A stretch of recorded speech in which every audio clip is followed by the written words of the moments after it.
Jadi saya mau sampaikan ya, siapapun orangnya yang kemudian masuk dengan cara-cara yang tidak patut secara hukum dan kemudian memberikan ancaman bahwa akan membuka aib ya di media sosial, ini sudah ada niat lah ya untuk mencemarkan nama baik seseorang. Ya, apalagi orang tersebut tidak ada kaitan sama sekali dengan apa yang diperjuangkan oleh Ruben untuk mendapatkan haknya berkumpul dengan anak-anaknya. Dan juga berkaitan dengan hak Ruben yang nggak ingin anaknya dilibatkan dalam live TikTok.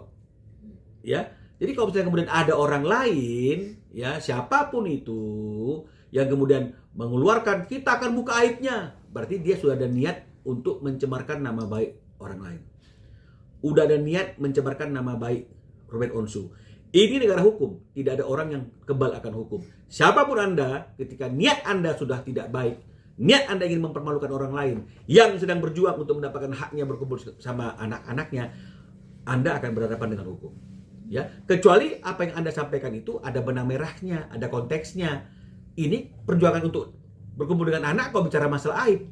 Siapa sih orang yang di dunia ini yang tidak punya salah, yang tidak punya aib, yang tidak punya kekurangan? Ada orang sempurna?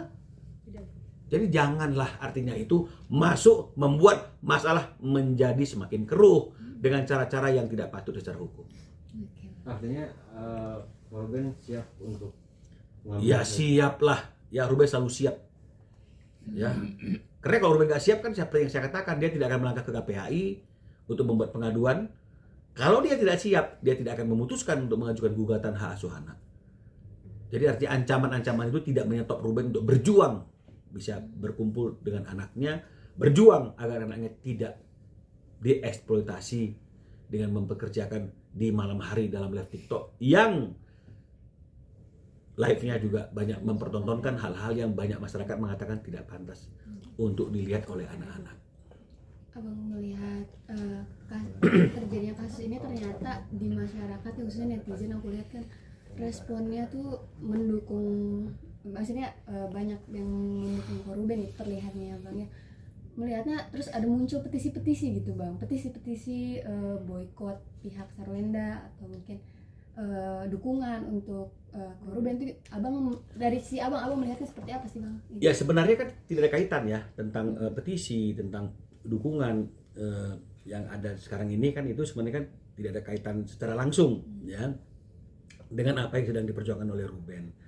Tapi artinya secara tidak langsung ketika masalah ini sampai ke ruang publik, ketika masing-masing pihak itu menyampaikan apa yang terjadi dari sisi mereka masing-masing, betul ya?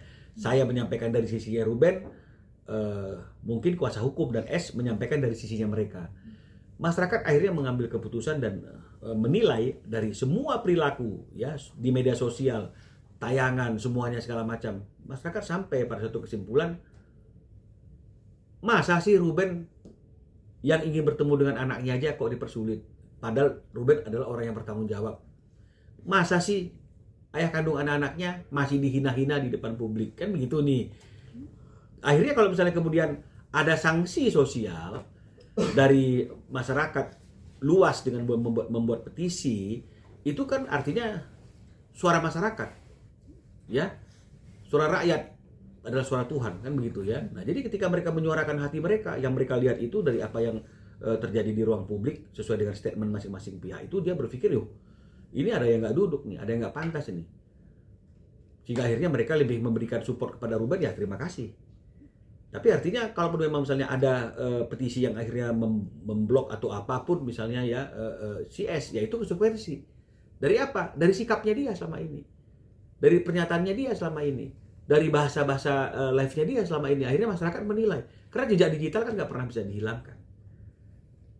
Jadi saya kira ya itu normal-normal saja. Oke. Terima kasih Abang.